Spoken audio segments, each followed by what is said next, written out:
So I want to thank you all for being here for this important announcement, 7 years in the making. As you know, this has been going on for a long period of time, and I am thrilled to report that the U.S. Space Command headquarters will move to the beautiful locale of a place called Huntsville, Alabama, forever to be known from this point forward as Rocket City. Okay, so Huntsville, Alabama, we love Alabama. I only won it by about 47 points. I don't think that influenced my decision, though, right? That didn't, right? But we had a lot of competition for this, and Alabama's getting it, Huntsville in particular, so congratulations, everybody. Katie, congratulations. This will result in more than 30,000 Alabama jobs, and probably much more than that, and hundreds of millions of dollars of investment, and that's billions, because it can't be millions, it's billions and billions of dollars. Most importantly, this decision will help America defend and dominate the high frontier, as they call it. I want to thank Secretary Pete Hegseth. He's doing a fantastic job, and Secretary of the Air Force Troy Mink. Troy, thank you very much. Great job you're doing, Troy. This is such a big deal. This is one that everybody wanted to know. What are you doing? I also want to thank Senators Katie Britt, and I want to give my condolences. Your grandmother, her grandmother just passed away. She was 100, right? 100, and she loved you, Mr. President. Well, and she was very proud of you. Thank you very much. Very, very proud of you. So thank you, Katie. Wonderful woman. She must have been. To produce you indirectly, I can tell you she had to be. Tommy Tuberville, who's a great coach. And I won't say anything about what happened with Alabama football this weekend. Let's leave that out. But you're not used to that, right? You're not used to that. But Tommy, Auburn won, that's right. They did. So you're happy. Tommy's been a great senator, as you know, and a fantastic guy all around. He was also a tremendous coach. House Armed Services Committee Chair Mike Rogers. Thank you, Mike. Where's Mike? Mike, thank you very much. Doing great, Mike.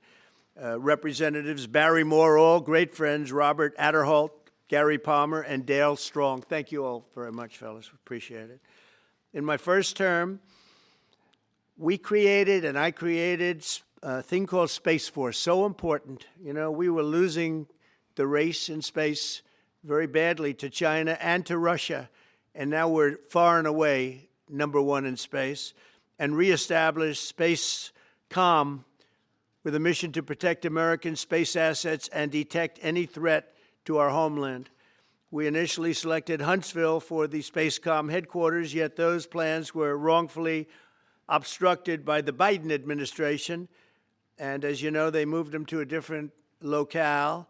And today we're moving forward with what we want to do and the place that we want to have this. And this will be there for hopefully hundreds of years. That's where it's going to be. I will say I want to thank Colorado. The problem I have with Colorado, one of the big problems, they do mail-in voting. They went to all mail-in voting. So they have automatically crooked elections. And we can't have that. When a state is for mail-in voting, that means they want dishonest elections, because that's what that means. So that played a big factor also.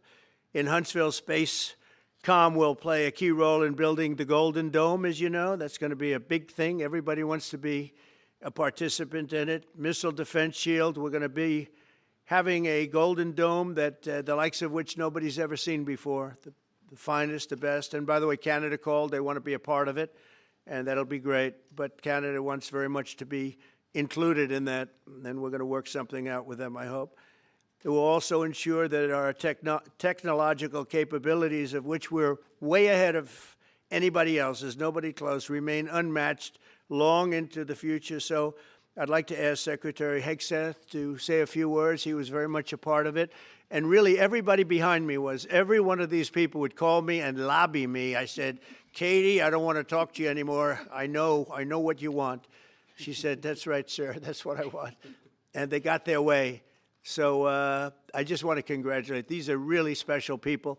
They're politicians in many ways, but they're great patriots, I think even more so than politicians. So they fought very hard to get it, and it's an honor to give it to Huntsville.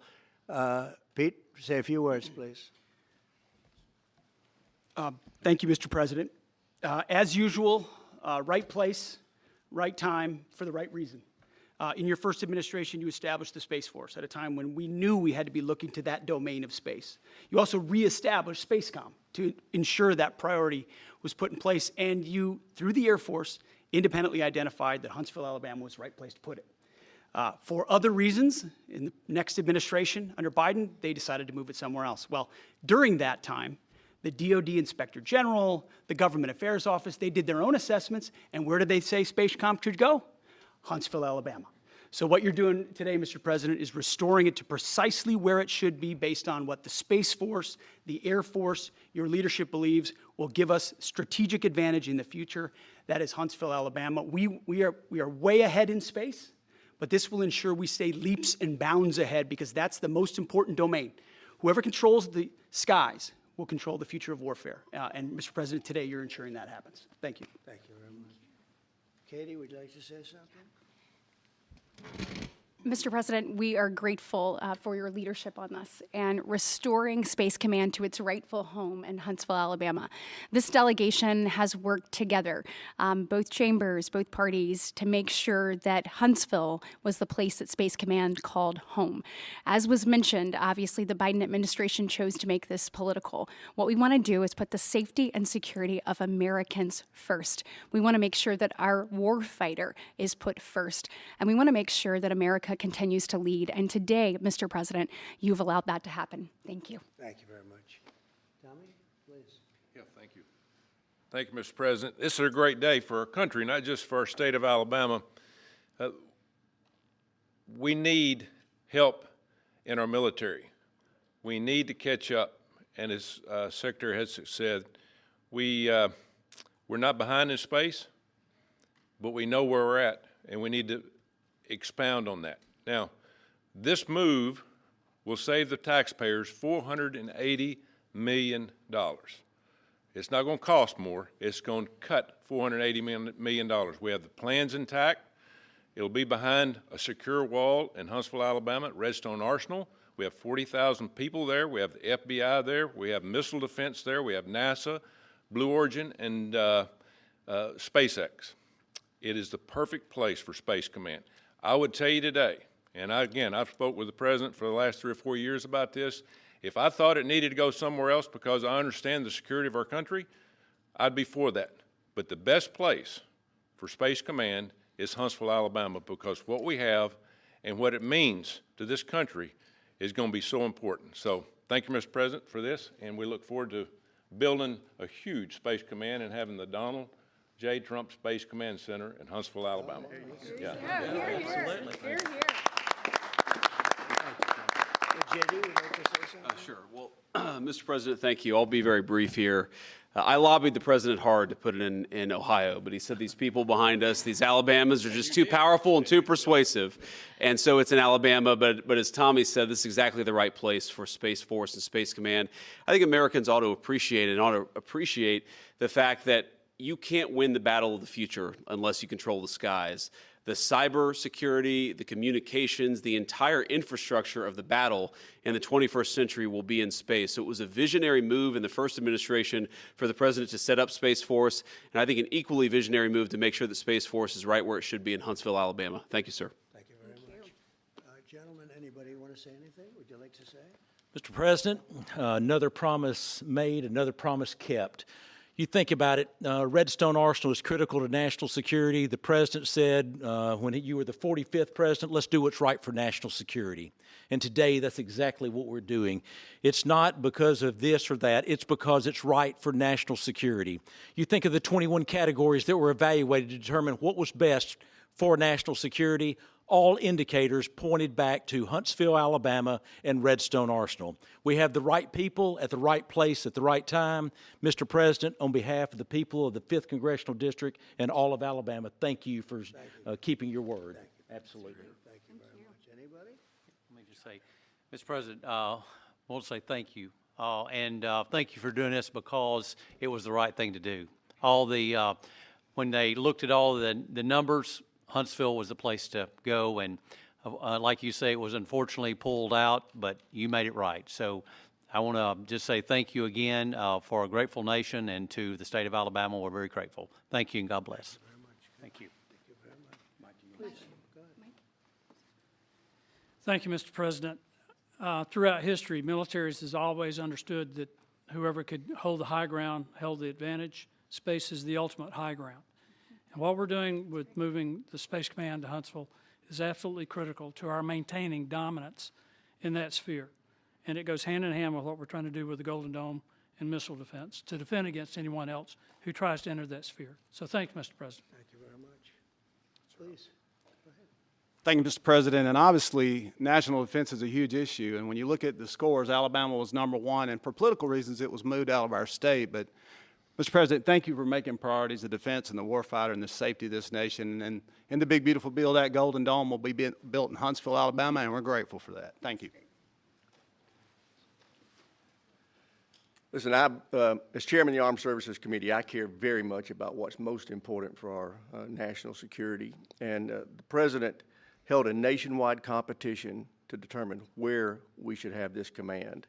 If y'all remember, at the end of that competition, where Alabama came in first, there was a lot of complaints from the other states who did not place well.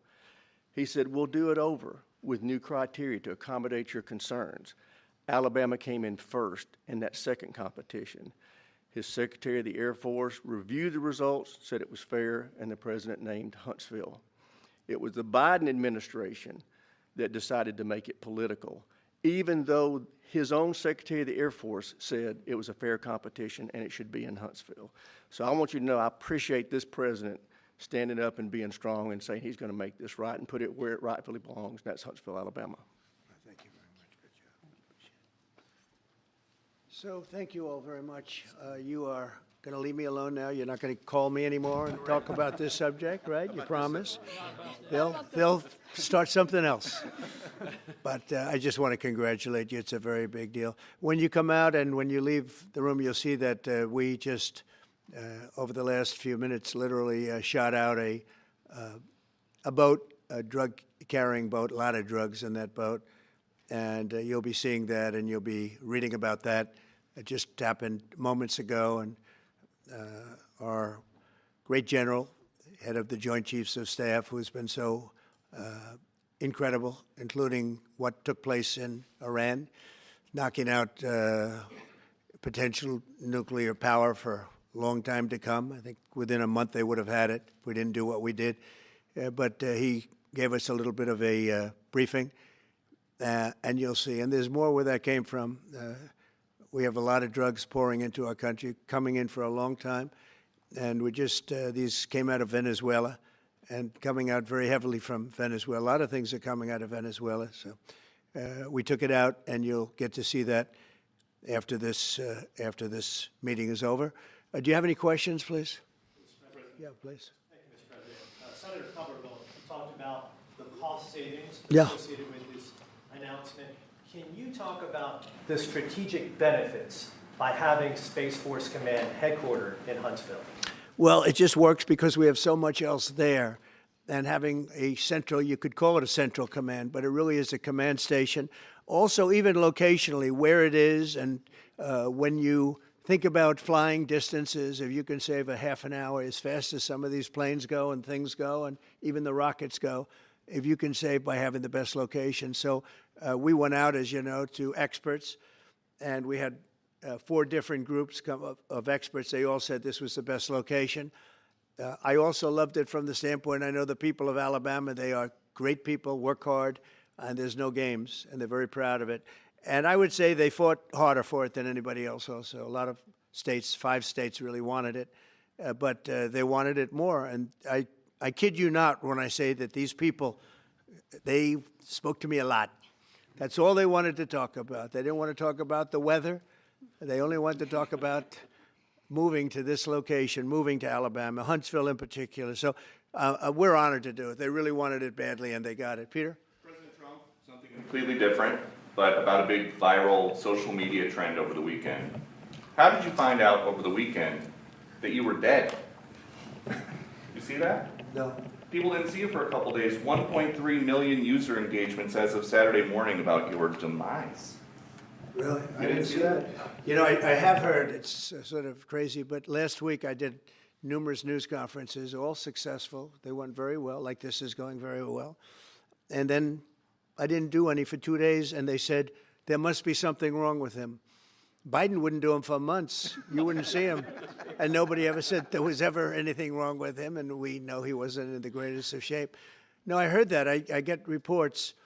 Now, you knew I did an interview that lasted for about an hour and a half with somebody, and everybody saw that was on one of your competitors.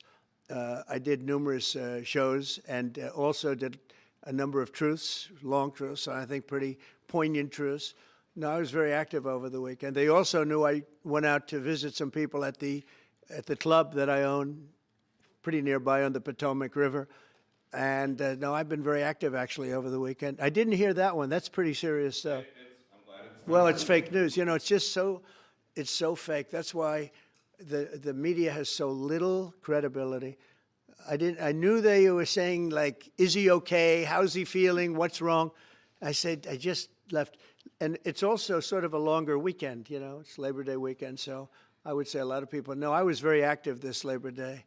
I had heard that, but I didn't hear it to that extent. Go ahead, Peter. something else. We know that this country has a huge problem with school shootings. You've said that you're open to sending the National Guard pretty much anywhere. Would you ever consider sending an armed National Guardsman to every school? Well, we have a big problem with school shooting, but we also have thousands and thousands of schools that run perfectly. You know, they talk about you can do things construction-wise, and that's really, I think nobody knows more about construction than me. You can build the construction doors. You can build what they call safety doors, where they lock on the outside, the inside, and every place else. Well, but if one of these lunatics happens to get through, then the police can't get in. Then they're looking for keys all over the place, and it takes a lot of disadvantages to doing, spending billions and billions of dollars and actually making it safer in some way for some of these lunatics that we're dealing with. But I don't think so. I've thrown out the concept. We have great teachers that love our children. The parents love the children. Teachers love the children too.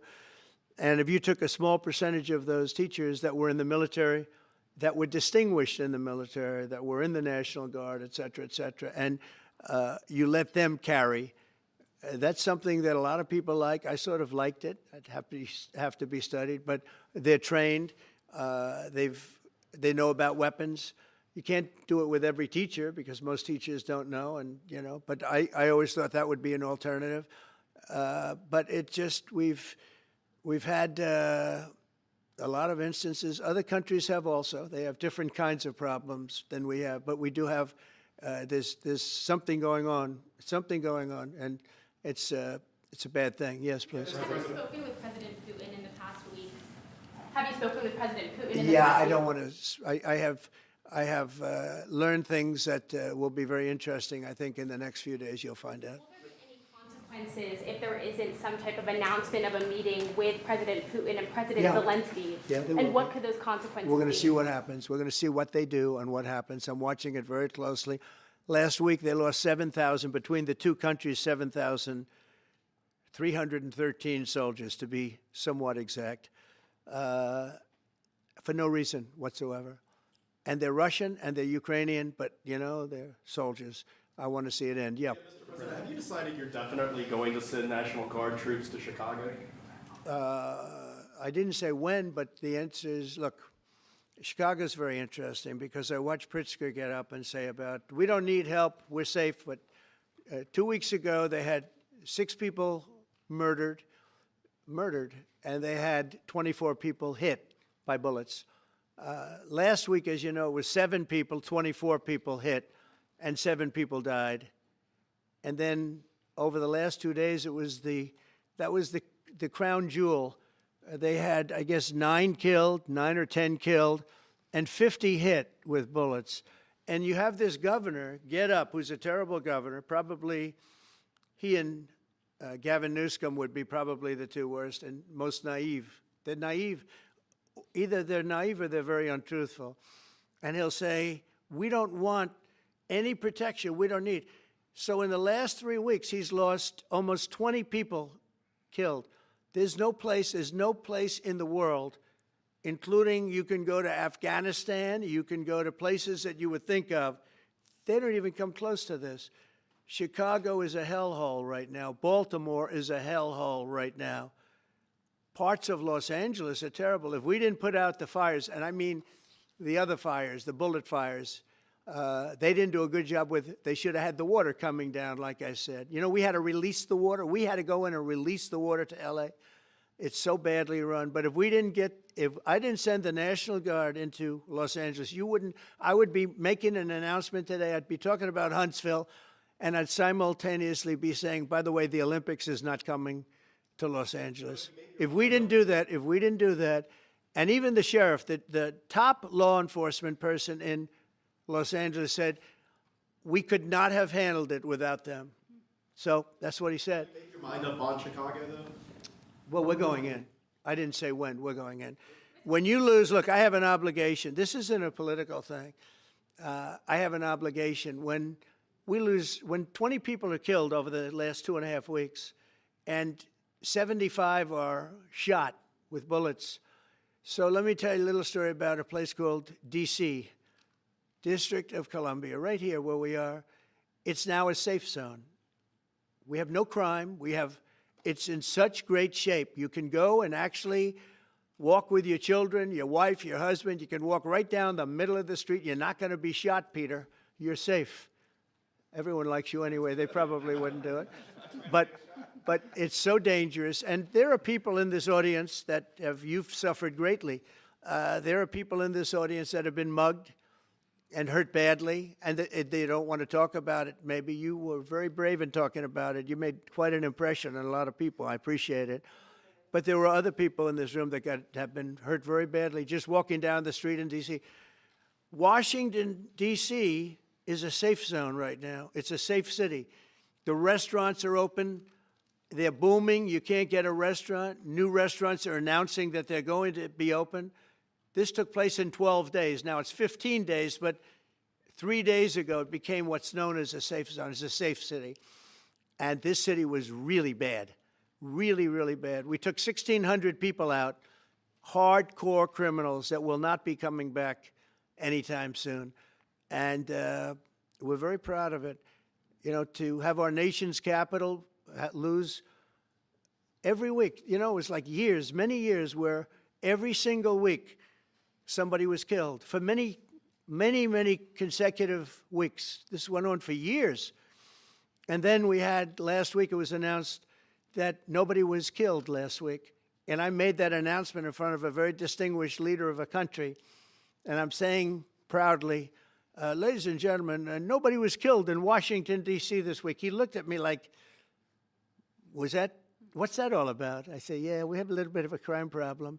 And we don't have a crime problem in Washington anymore. And the mayor has been very helpful, and the police commission has been very helpful, and it's been a great team. And I would love to have Governor Pritzker call me. I'd gain respect for him and say, we do have a problem, and we'd love you to send in the troops, because you know what?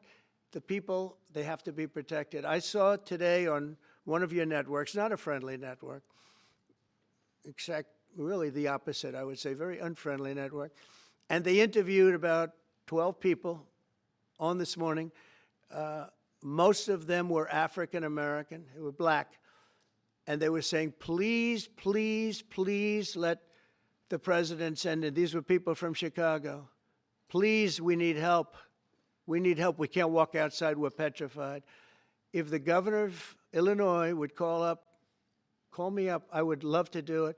Now, we're going to do it anyway. We have the right to do it because I have an obligation to protect this country. And that includes Baltimore. I saw where Governor Moore was asking me to take a walk down the street of Baltimore. Well, Baltimore is a very unsafe place. It's rated number 4 in the city, one of the most unsafe places anywhere in the world. But, you know, we took care. This was a beautiful thing that happened in Washington because we showed that it could be done. And this wasn't just sending big, strong guys, and they are big and they are strong. You know, we had a great decision from the Supreme Court that had to do with sort of talent. It had to do with you are put down based on merit. You can hire based on merit.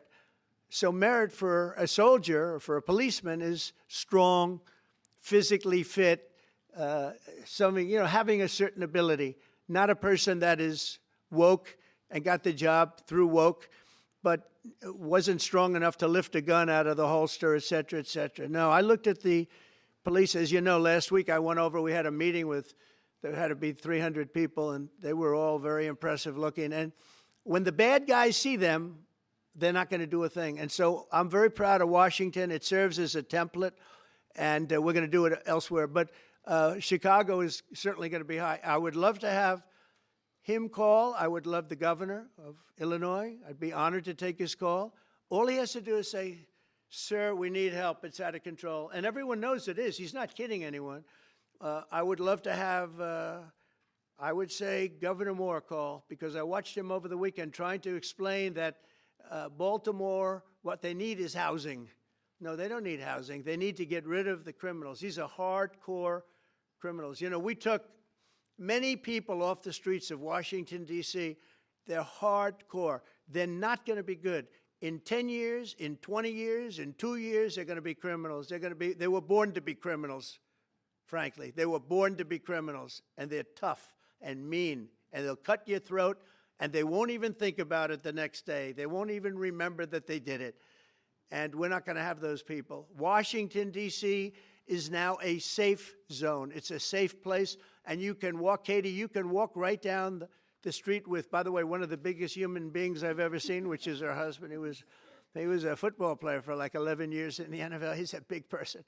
But big doesn't mean anything when they have guns and when they have knives and everything else that they have, right? But you can walk right down the street, even by yourself, and you're totally safe. Washington, D.C. is a great thing. Yes, ma'am, please. Mr. President, as you're calling on Democratic leaders across the country to work with you on crime, do you see your efforts here in D.C., including, for example, working with Mayor Bowser here as a model for bringing more bipartisanship in matters not only with crime, but also issues that matter to everyday American people's lives? So Mayor Bowser's been great.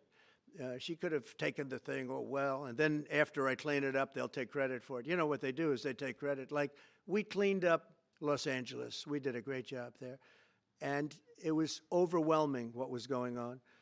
And again, the police chief made a statement that we could not have done, there's no way they could handle it. You saw what was happening out there. It was going to be a disaster. We stopped it cold.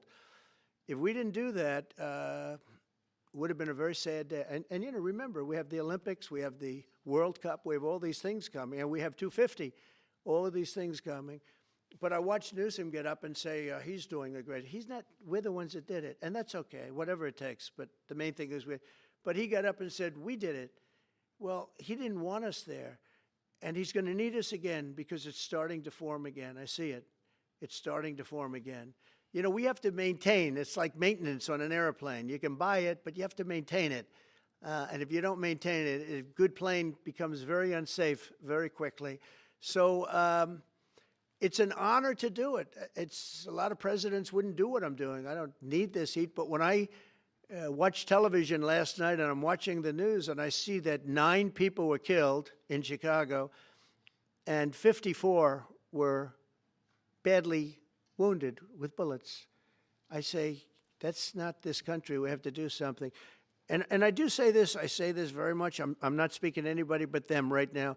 I would love to receive calls from governors and mayors saying they need help. We'll help them. We have a lot of people. We have a great force. We have a great military force. You know, Pete will tell you that when I was running for office, and this was a big headline, I think, you know, probably got me a couple of votes, but you couldn't sign people in the military. Nobody wanted to join the military, the Army, Air Force, the Navy, Marines, Space Force, Coast Guard. We never forget Coast Guard because they've done such a great job. Never. But nobody wanted to join any of them. We were way below what we wanted. Every single one. The closest was the Marines, whatever that is. You'll explain that to me. But the closest was the Marines. But every service was way down, way down. And then I got elected, and our country's the hottest country anywhere in the world right now. Everybody's talking about the USA. They're talking about the job that we're doing. Everybody. We have the best economy. We have a very, very important decision being made by the Supreme Court because our country is the richest, the strongest, the most powerful. But if for some reason some liberal court, I'm talking about the court that just ruled, where even an Obama judge voted in favor of us, which I gave him a compliment yesterday, as you know. I said that took great courage. But it's a liberal court, and it's going up to the Supreme Court, who I think have been incredible people. I think they've made very wise decisions. But the tariff question, because without the tariffs, this country is in serious, serious trouble. We've taken in almost $17 trillion of investment is coming in. Most of it is coming because of tariffs.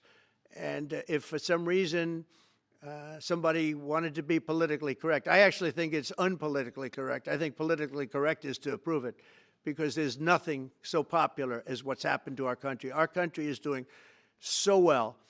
But we had a liberal court gave us a very shocking ruling, and that ruling is basically saying that the trillions of dollars that are pouring into our country, putting us in a position like no country is anywhere in the world, that they'd like to see us that taken away. By the way, a lot of the people behind that lawsuit, that particular, are from foreign countries, I might add.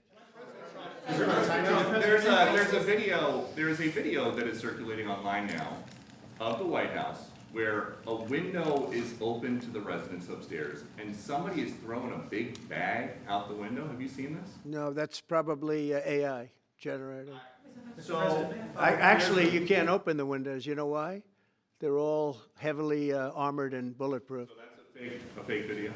Well, it's got to be, because I know every window up there. The last place I'd be doing it is that, because there's cameras all over the place, right, including yours. No, but every window, I've never seen a window that's, in fact, my wife was complaining about it the other day. She said, love to have a little fresh air come in, but you can't. They're bulletproof. And number one, they're sealed, and number two, each window weighs about 600 pounds. You have to be pretty strong to open them up. No, that has to be, where was the window? Let me see.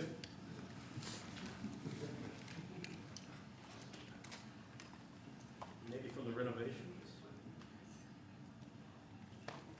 Which is the window? It looks like this is on the 15th Street side, I think. Yeah. So right here. Yeah, those windows are sealed. Those windows are they're all sealed. You can't open them. What you were saying regarding the federal. It's the kind of thing they do.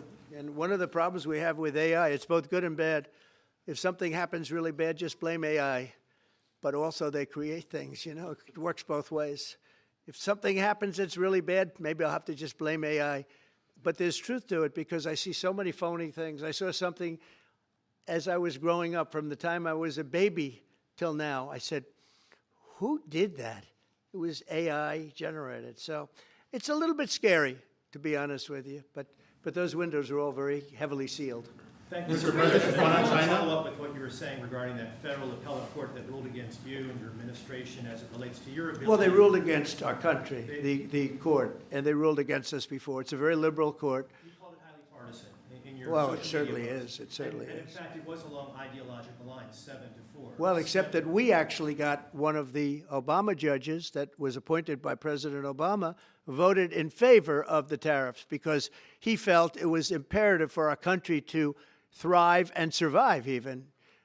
And I gave him credit. I said, you know what? That took a lot of courage for him to do it, because you don't see that often. So my question is, I suspect you're going to appeal that all the way to the Supreme Court. Well, we already have, yeah. In fact, we're doing something else. We're going to be going to the Supreme Court, we think, tomorrow, because we need an early decision. I mean, look, the financial fabric of our country, we're a rich, incredible country right now, and we're able to, you know, other countries use tariffs on us for years, and we never did.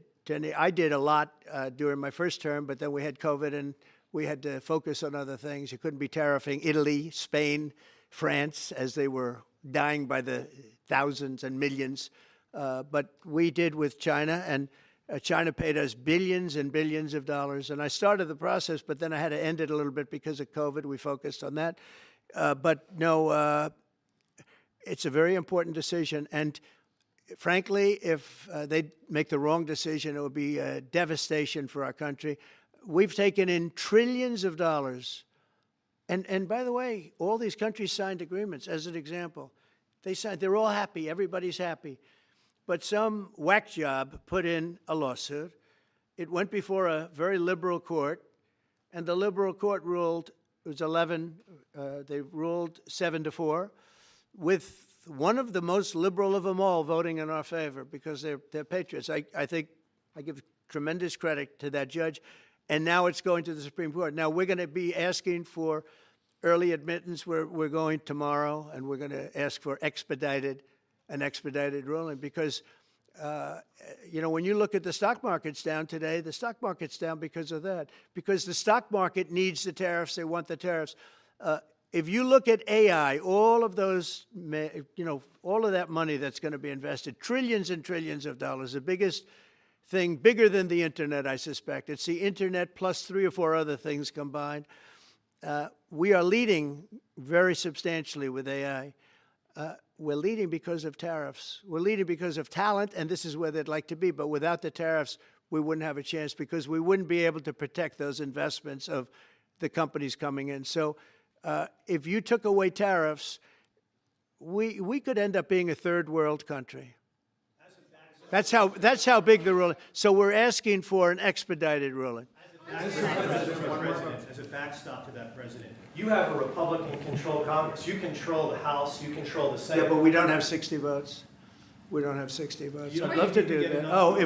if we had 60 senators, if we got the 60 votes, we would get them.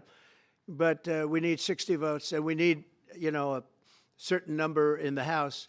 I think we'd get, I don't know, we have about 5 of them here. Would everybody agree with me on tariffs? Without tariffs, we're a different country. We have taken in so much money. And here's the thing. We signed a deal with Japan. They're paying us hundreds of billions of dollars. We signed a deal with South Korea. We signed a deal with the European Union. We signed a deal with Europe. And those countries are paying us $950 billion. And they're happy about it. They're okay. As one of them said, it's amazing that we got away with it so long. One of my friends, a leader of one of the countries, and they're fine with it. They all signed. If that ruling ever went against us, I guess we'd have to give back hundreds of billions. We would have to give trillions and trillions of dollars back to countries that have been ripping us off for the last 35 years. And I can't imagine it happening. On a legal basis, they have no legal basis whatsoever. But on a common sense basis, it would destroy America. Okay. You talked about controlling the sky.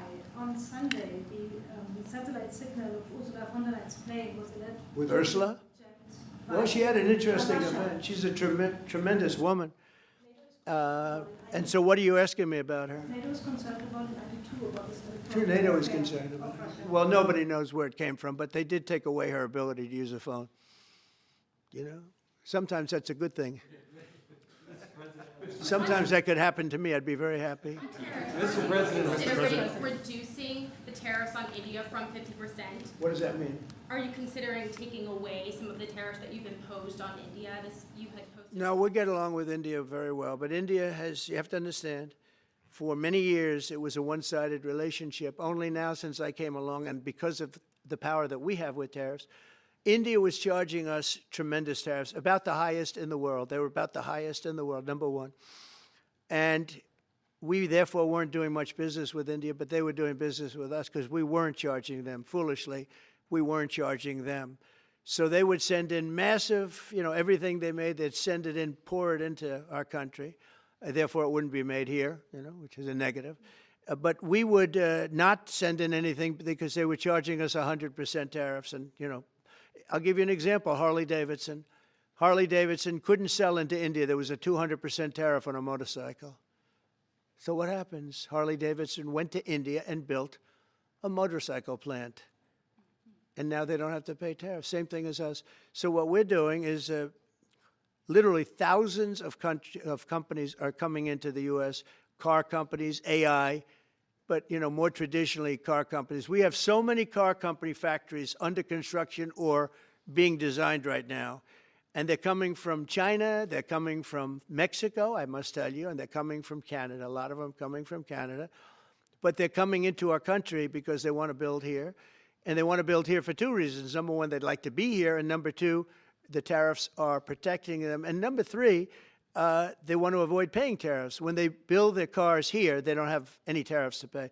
You know, when you build here, you don't have any tariffs. Mr. President, Go ahead, in please. light of the Minnesota shooting last week, the Department of Homeland Security is now awarding more than $100 million to hundreds of faith organizations across the country to help them ramp up security. What's your vision for further protecting religious liberty across the country amid incidents of threats and So violence? religious liberty is so important, and we're talking about every religion now, and we're doing things on that nobody else has ever done, and we're going to be having a big announcement in about 2 weeks on that question. Yeah, please. On Space Command, sir, are you concerned that people may not be willing to relocate from Colorado to Alabama? No, I'm not worried. It will get somebody else. I mean, the problem with Colorado is they have a very corrupt voting system. Look, I have so many friends in Colorado. Anytime you have mail-in voting, you have corrupt elections. Very simple. It's very simple. Even Jimmy Carter said it with his commission. They set up a commission with him and Scoop Jackson and some people, highly regarded people. And they said the finding was, if you have mail-in voting, you will have corrupt elections. Well, your radical left governor decided that he was going to have all mail-in voting in Colorado. Once you have all mail-in voting, and for whatever reason, the Democrats cheat. And they cheat like, they're not stupid. That's the only thing. They're no good on policy. They're no good on management. They're no good at government. But they're great at cheating. And they stick together, too.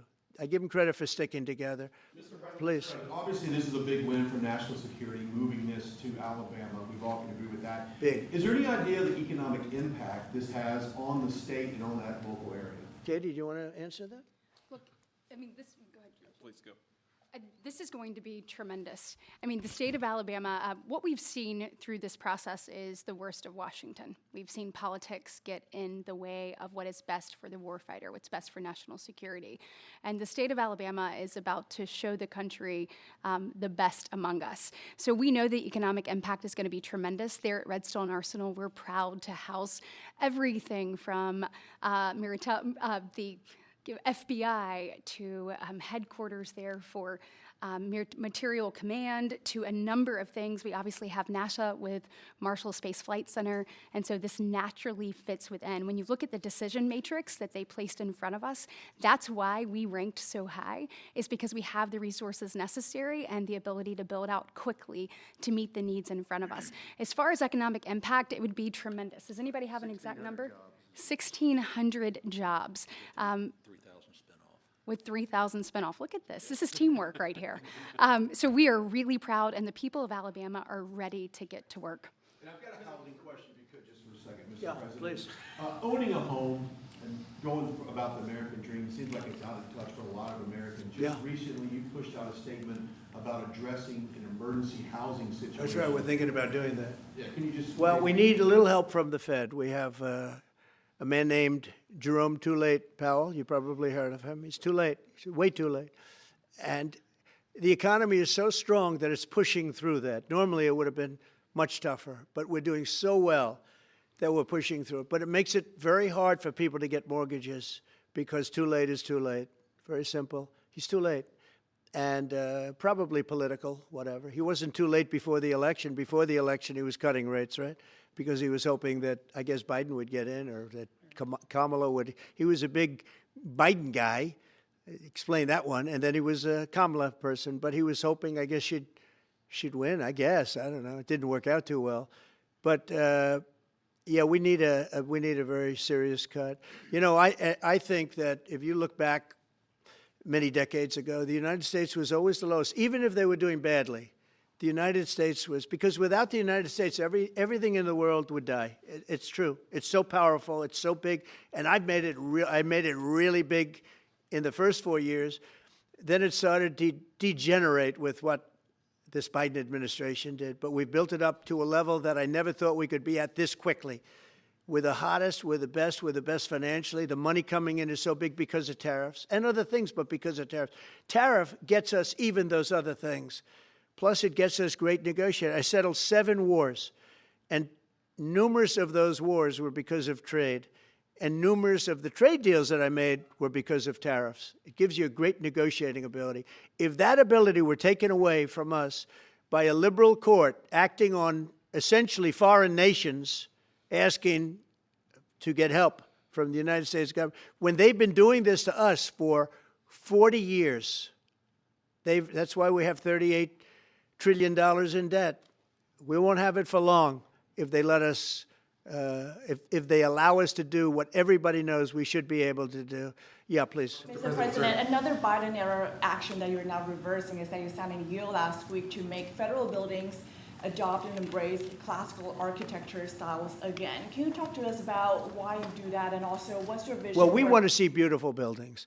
Now, you know, it's in the eye of the beholder. I've seen architectural reviews over the years. I'm an expert at it. I've gotten a lot of great reviews. But I've seen buildings that I didn't think were very good get great reviews, and I've seen great buildings get bad reviews. So, but it's just a standard. We want to have a good standard. We're building something here, you know, for 150 years they wanted a ballroom at the White House. We're doing something at the highest level, using great architects and all. And, you know, it's very exciting. But we have a lot of interesting things happening architecturally in D.C. And D.C. is like a different place. And, you know, even the contractor said, sir, we walked down today, we feel like much safer. It's like a different place. Washington, D.C. is great. Now, we're going to also beautify it. We're going to put a topping on the roads. We're not going to rip them apart and take 4 years to build a road that was exactly the same by the time you build it. But we're going to put toppings. We're going to put new medians in. We're going to get the graffiti off. We're going to put tiles up in the tunnels where the tiles are missing. We'll do the whole tunnel instead of, you know, a little area where you see new tiles, old tiles that never look too good, but they could use it. You know, they've been up for 50 years. They've served their duty. But we're going to make this within about a 20-mile radius from the White House. We're going to have this place spick and span. It's going to be crime-free, and it's going to be spick and span. It's going to be, you'll be proud of Washington again. Go ahead, please. Sir, China's having a massive military parade that President Putin and Kim Jong-un will be attending. Do you interpret that as a challenge to this? And are you concerned at all about those countries trying to be some sort of counterweight? Not at all. China needs us, and I have a very good relationship with President Xi, as you know, but China needs us much more than we need them. No, I don't see that at all, no. And I had actually a very good meeting with President Putin a couple of weeks ago. We'll see if anything comes out of it. If it doesn't, we'll take a different stance. Everyone March today in California ruled that your deployment of National Guard troops to Los Angeles was illegal. Do you have any response? Well, it was a radical left judge. But very importantly, what did you not tell me in that question or statement that you made? Pretty much of a statement, I think. Well, I was asking for your response. No, you didn't say what the judge said, though. The judge said, but you can leave the 300 people that you already have in place. They can continue to be in place. That's all we need. But why didn't you put that as part of your statement? Because the same judge ruled exactly as you said, except the judge said that you could leave the 300 people that you already have in place. They can stay, they can remain, they can do what they have to do. Thank you very much, everybody. We appreciate it. Thank you. Thank you. Thank you very much.